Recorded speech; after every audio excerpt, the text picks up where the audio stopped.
We think of God's laws or commands in terms of concrete statements. We might hear someone refer to the thou shalts and thou shalt nots in discussions of religious topics. In the beginning, God created the earth and established a natural order for all things.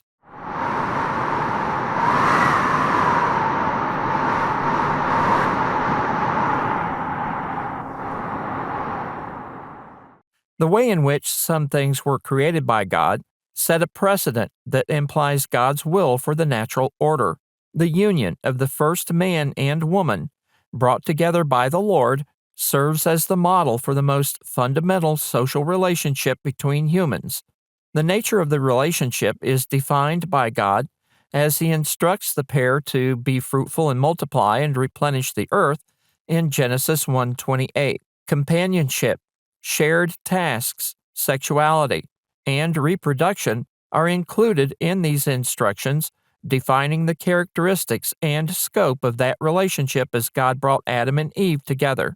Additional attributes of Adam and Eve's relationship are stipulated following their sin of violating God's command not to eat of the tree of the knowledge of good and evil in Genesis 3:16 through 19. Moving forward in time, we see this fundamental social relationship practiced in cultures throughout the world. Typical of humanity, however, is the choice to violate the parameters of this arrangement and transform it to meet ideas more suitable to us. The precedent set by God in the creation of Adam and Eve, bringing them together and defining their activities, describes marriage from God's perspective.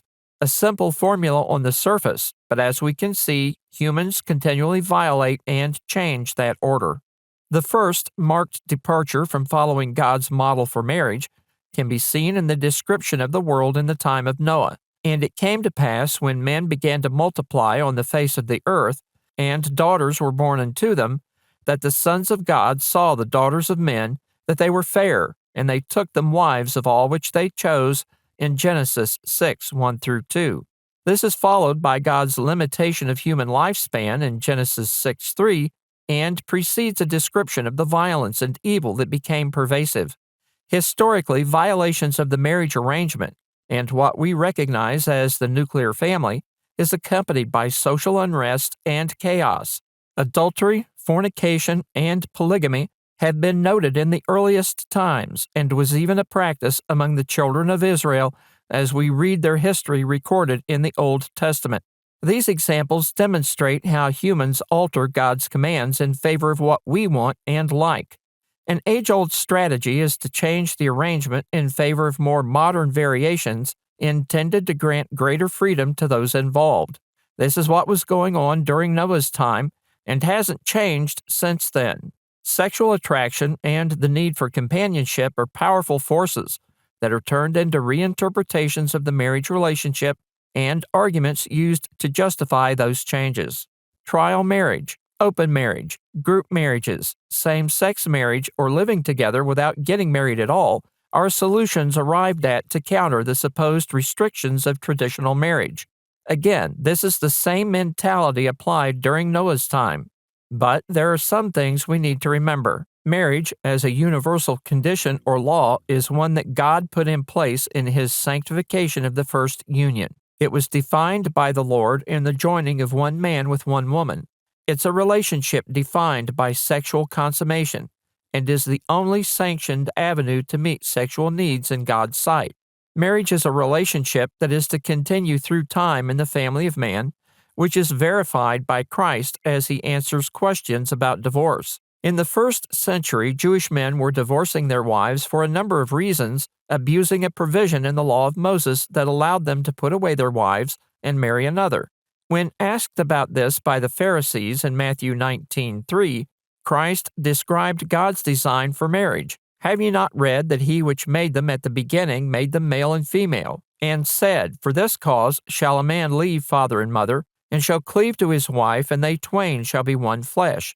Wherefore they are no more twain, but one flesh. What therefore God hath joined together, let not man put asunder, in Matthew 19:4 through 6. The point is clear in this conversation. Marriage originated with God in the beginning. It had continued from the beginning and was still in effect. One man was to marry one woman, committing themselves to one another for life.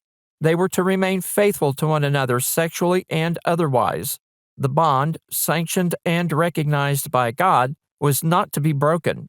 The prophet Malachi, speaking of the rampant divorces during his time, stated, "For the Lord, the God of Israel, saith that he hateth putting away," in Malachi 2:16. Men had dealt treacherously with their wives, mirroring their attitude towards God's law as well. Malachi rebuked them, stating, "The Lord hath been witness between thee and the wife of thy youth, against whom thou hast dealt treacherously. Yet is she thy companion, and the wife of thy covenant," in Malachi 2:14. If marriage was for life, the Pharisees asked Jesus why Moses had given them instructions for divorcing.